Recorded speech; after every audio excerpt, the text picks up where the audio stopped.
Bismillahirrahmanirrahim. Assalamualaikum warahmatullahi wabarakatuh. Perkenalkan, nama saya Bukhari Eva Tuarea dengan NIM 18.18040.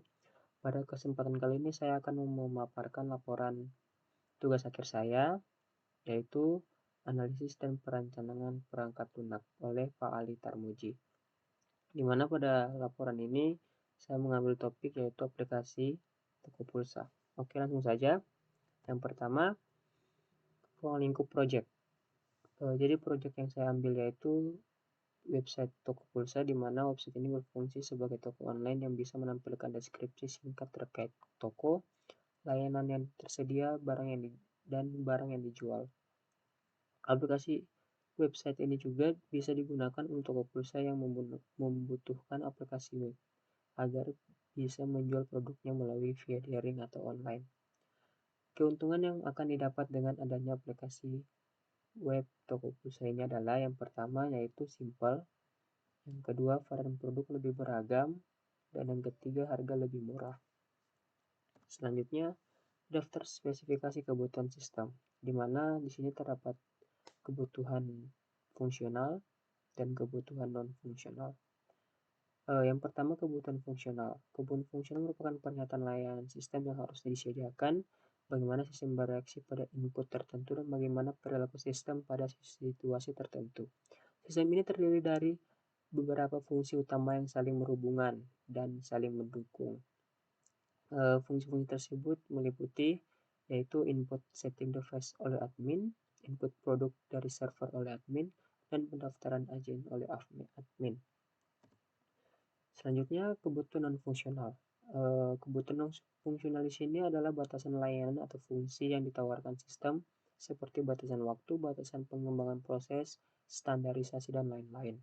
Dalam sistem ini, kebutuhan yang mendukung kelancaran fungsi-fungsi utama didefinisikan sebagai berikut, yaitu availability, sistem mampu bekerja selama 24 jam non-stop. Kemudian reliability, kegagalan yang ditoleransi sekitar 5%. Ergonomi, sistem dirancang supaya user friendly. Selanjutnya, portability, aplikasi berjalan pada sistem operasi Windows 8 atau 10. Dan memori, di sini membutuhkan minimum 120 MB. Selanjutnya, pembuatan diagram use case. Di sini terdapat diagram use case yang telah saya buat, yaitu di mana ada pembeli dan penjual. Di mana pembeli di sini akan melakukan pembayaran ke penjual. Pembeli juga dapat memilih pulsa yang ingin dibeli, jenis pulsa yang ingin dibeli. Contohnya seperti kategori pulsa elektrik maupun pulsa voucher. Dan penjual di sini juga dapat melihat stok pulsa dan membuat laporan. Selanjutnya, skenario analisis use case, di mana analisis use case yang pertama yaitu login, di mana use case deskripsi, pengguna masuk ke sistem untuk mengakses fungsionalitas sistem, aktornya yaitu admin dan pelanggan. Pada prakondisi, sistem harus terhubung ke jaringan internet. Dan fungsi yang terakhir, setelah login berhasil, pesan login sukses ditampilkan untuk dilihat pengguna. Kemudian use case pengolahan data produk, di mana aktornya hanya admin. Pada kondisi pertama, admin login masuk ke dalam dashboard admin, dan admin melakukan pengolahan persediaan produk untuk menghasilkan data persediaan produk terupdate. Deskripsinya, admin dapat menambahkan data, mengedit data, dan menghapus data, serta mencari data. Kemudian use case pengelolaan data pesanan, di mana aktornya hanya admin. Prakondisinya yaitu admin login ke halaman dashboard, kemudian admin dapat mengolah data pesanan untuk menghasilkan data pesanan terupdate, sama seperti sebelumnya. Yaitu selanjutnya use case pembayaran, di sini aktornya yaitu admin dan pelanggan. Pada kondisi awal, admin atau aktor login masuk ke dalam dashboard, kemudian admin atau pelanggan mengkonfirmasi pembayaran agar pesanan dapat diproses. Kemudian admin dan pelanggan dapat mengkonfirmasikan pembayaran.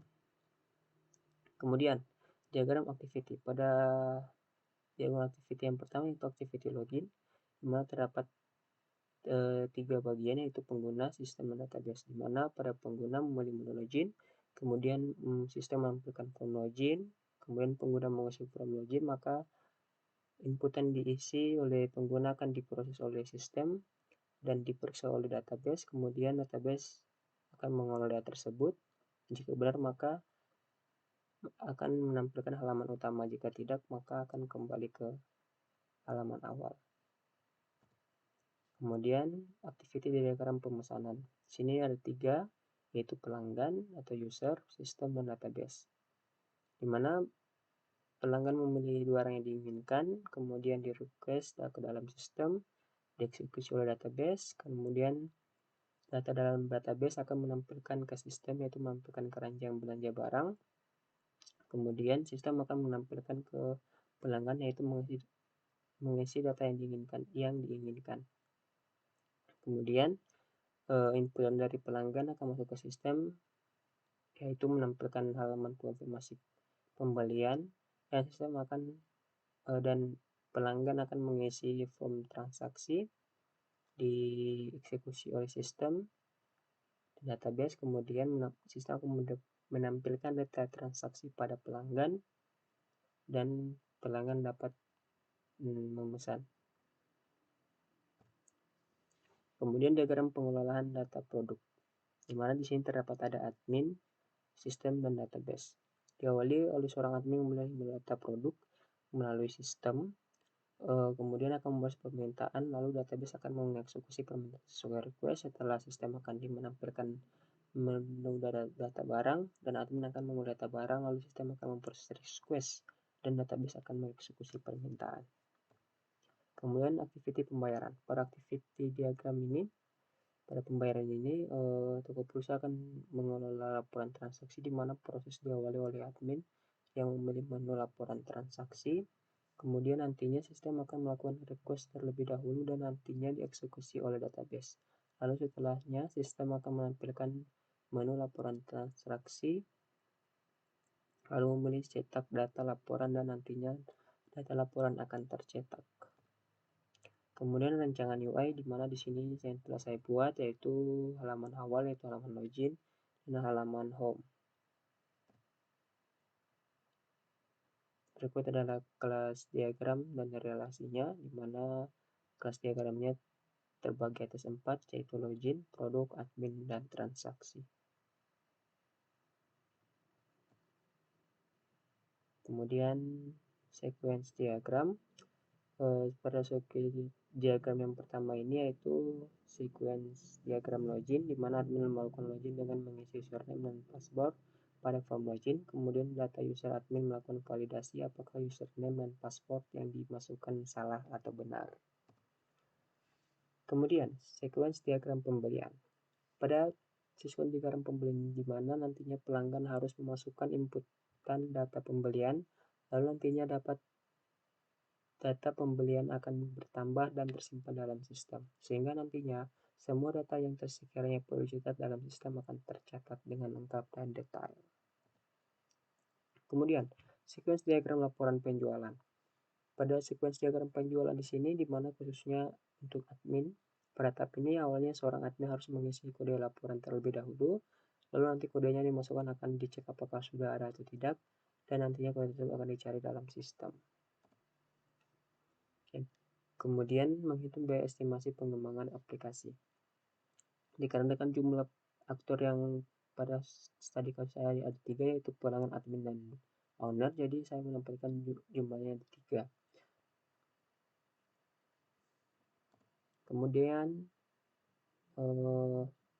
di samping ini merupakan tab use case. Di sini saya mengisahkan jumlah use case sebanyak 4 sesuai dengan use case pada tugas sebelumnya, dan saya menampilkan pada use case point bagian simple average dikarenakan transaksi dari use sequence diagram. Untuk final calculation-nya dapat hasil dari UCP didapatkan estimasi biaya dalam pengembangan aplikasi pulsa adalah Rp5.770.700. Berikut selanjutnya adalah perhitungan kualitas rancangan berdasarkan usability testing. Langkah pertama yang harus dilakukan adalah dengan membuat Google Form yang berisi kuesioner atau pengujian usability experience terhadap aplikasi toko pulsa. Contohnya seperti pada gambar di bawah ini.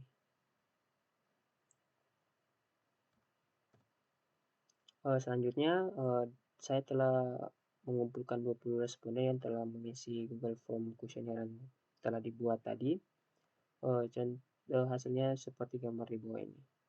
Mohon maaf jika gambar ini kurang jelas. Kemudian kita menuju file Excel dari UAQ Data Analyst Tools version 9 yang sudah di-download, lalu membuka file Excel tersebut. Pada sheet read first, ubah bahasa menjadi bahasa Indonesia, lalu kita ke set berikutnya yaitu set data. Di set data ini kita perlu untuk menempatkan data respon dan dari form yang sudah dibuat sebelumnya. Dan terakhir adalah set result, di mana pada set ini merupakan nilai rata-rata dari varian dari pengelompokan tiap kategori. Dan dalam dataset result ini terdapat panah pada kolom B3 sampai seterusnya, di mana bisa dilihat untuk data yang mayoritasnya panah menunjukkan ke arah atas, maka dapat disimpulkan bahwa aplikasi toko pulsa dapat diterima dengan respon yang baik. Analisis pengerjaan project. Analisis pengerjaan project di sini itu ada 4: waktu, ketercapaian spesifikasi, kendala, dan tantangan masa depan. Pada bagian waktu, dari sisi waktu, pengerjaan aplikasi ini hingga rancangan final kurang lebih sekitar 3 bulan, di mana dalam waktu tersebut proses pengembangan aplikasi ini terus dilakukan hingga aplikasi dirasa sudah sempurna untuk digunakan secara umum. Ketercapaian spesifikasi. Dengan spesifikasi yang sudah diterapkan sebelumnya, saya merasa jika apa yang sudah ada dalam aplikasi ini sudah serupa dengan perancangan saya sebelumnya, hingga apabila saya tuliskan dalam bentuk persen, maka jumlah spesifikasi tersebut berjumlah 100%. Kendala di dalam pembuatan aplikasi ini terdapat di saat suatu fitur memiliki error atau kecacatan aplikasi, sehingga harus dilakukan proses troubleshooting secara mendalam supaya menambal error yang sudah ada tersebut. Kemudian untuk tantangan masa depan, tantangan yang ada untuk masa depan adalah berupa di saat nantinya akan ada sebuah bahasa pemrograman baru atau tools yang sekiranya bisa untuk meningkatkan aplikasi ini ke depannya. Mungkin itu yang bisa saya sampaikan. Kurang lebihnya saya mohon maaf. Assalamualaikum warahmatullahi wabarakatuh.